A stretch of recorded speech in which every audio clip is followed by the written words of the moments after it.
Yo, what is up, guys? Welcome back to another recap video with your boy Stevo. Today, I'm going to be going over my trade on Veru, Veru. I know it's been a while since I posted. It's been a pretty slow market lately, and I'm just being very selective with what I like to trade and what I don't want to trade, especially right now with like the market kind of crashing and all these bigger tech stocks or large caps are all going down. So it's like less momentum within the small caps. But, there's still some plays here and there, just not something that's like, you know, my ideal setup for me to be taking. Um, so, some of these days it's just like, it's better to sit on your hands and just kind of wait for those pre-market charts to look like what your criteria fits. So yeah. With that being said, let's just get straight into the video. So Veru. So this is day 5. This thing came from $6.50, and then every day it's just kind of been slowly climbing and climbing and climbing. So it's been on radar, but like these days, see, this day kind of broke out crazy over that previous high. This day I shorted it. Um, this day I went short. I think that was probably the last video. So it went short, and then this day they brought it down. It was SSR. Then it kind of climbed its way back up. The day after that, you got that spike. This day was just kind of like an inside day, so it was just like, kind of just that rip and then chop the rest of the day. So then yesterday, you get this blow off move over that previous high, kind of like it's like a breakout. But now that the breakout is over and the move is done, you get today. First thing I noticed pre-market, you had this trend on top of the 15-minute trend line trending 13 EMA. For those that might be wondering, what line is that? What trend are you always talking about? 13 EMA. That's it. Keep it simple. So second thing was, it's trending pre-market. The trend breaks, and then you got this hovering below 15-minute. And that 16 level, which was like support, broke. Now it's probably acting as resistance. So basically, that's where I want to scale into it.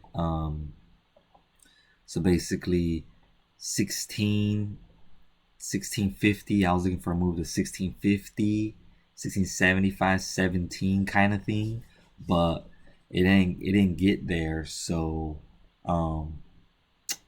that's why I kind of just started adding into 16, and then I just continued to add in the same area.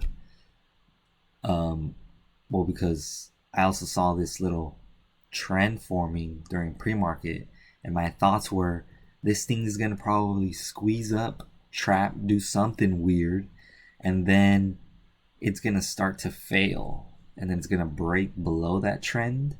Once we break below that trend, we're gonna break that pre-market low, 1540, and then from 1540 we could probably see it move into 15 to 1450 flush.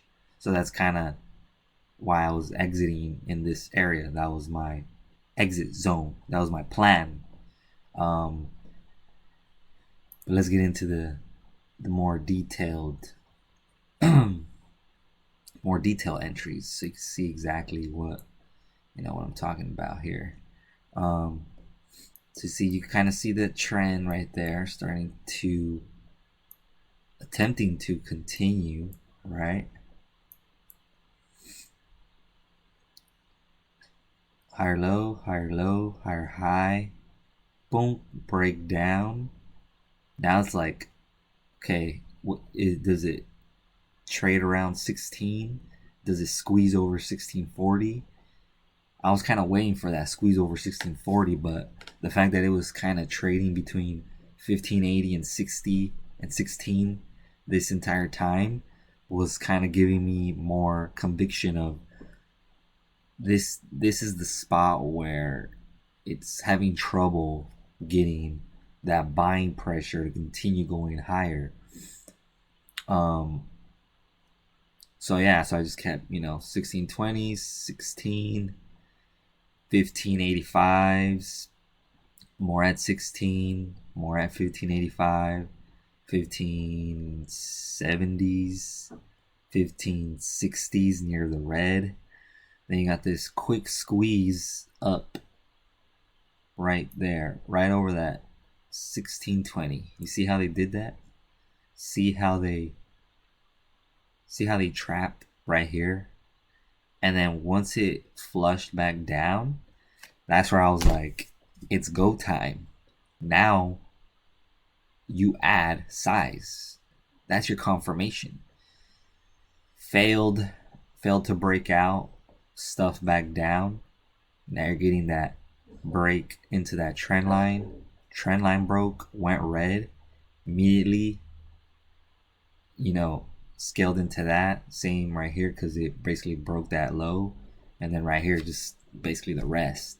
After that, I'm just waiting for 15. I'm like, we're going to flush to 15 because if it goes 1560s red on the day, 60 cents of $15 is like what, a little portion, or I mean, I guess dollar wise, percentage wise, that's not a lot because 1560 to 14 is basically 10% move, right? 1550 to 14 is 10% move.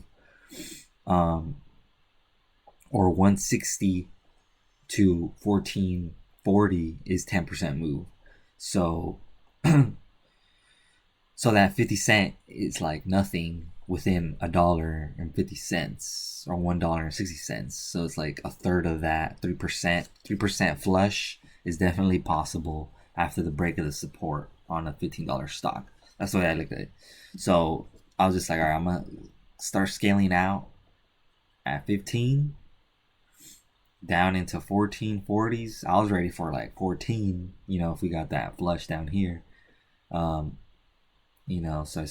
I just began to scale out here as it did this pop, and then it failed. It kind of held below the 5-minute trend. You got this. So you got that retest into the trend, but it fails right there. See that right there?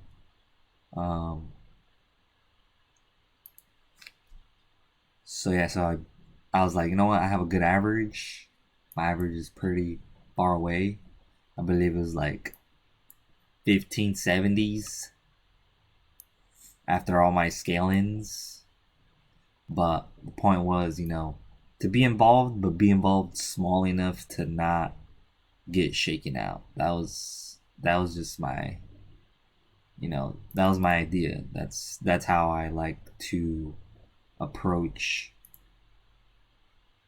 my style of trading, just because that's how I feel comfortable. So, you don't have to trade like me.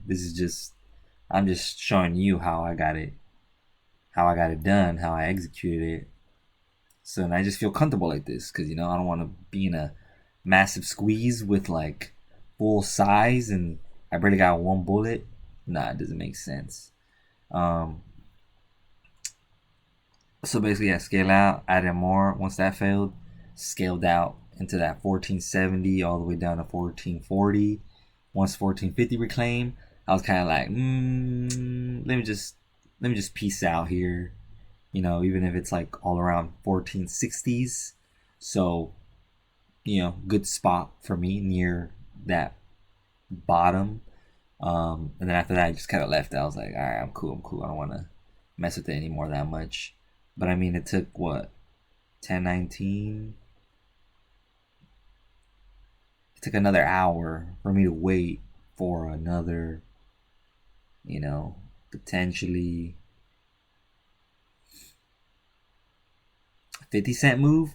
I'm good. I just want to get out, be done before 7:30, and call it a day. Call it a day there. But yeah, that was pretty much it. My trade on Veru. Nice first red day. Obviously, it did go lower, so could have held some pieces for lower, but it's alright. I just want to catch my move, be done, get out, peace, enjoy life, and call it a day. But yeah, but I mean that's pretty much my trade. If you wanna know a little bit more details, such as my pre-market watch list, um, I put all that in my Discord group. I'll put a link in the description below in case you want to join that. It's free. It's just me and then a couple other guys that are in there, pretty decent traders. So it's kind of a smaller community, but it's a good way to connect and see how others are learning. So yeah, join that if you want to. Like the video, comment down below if you have any questions, or hit me up. And we'll see you guys on the next one. Peace.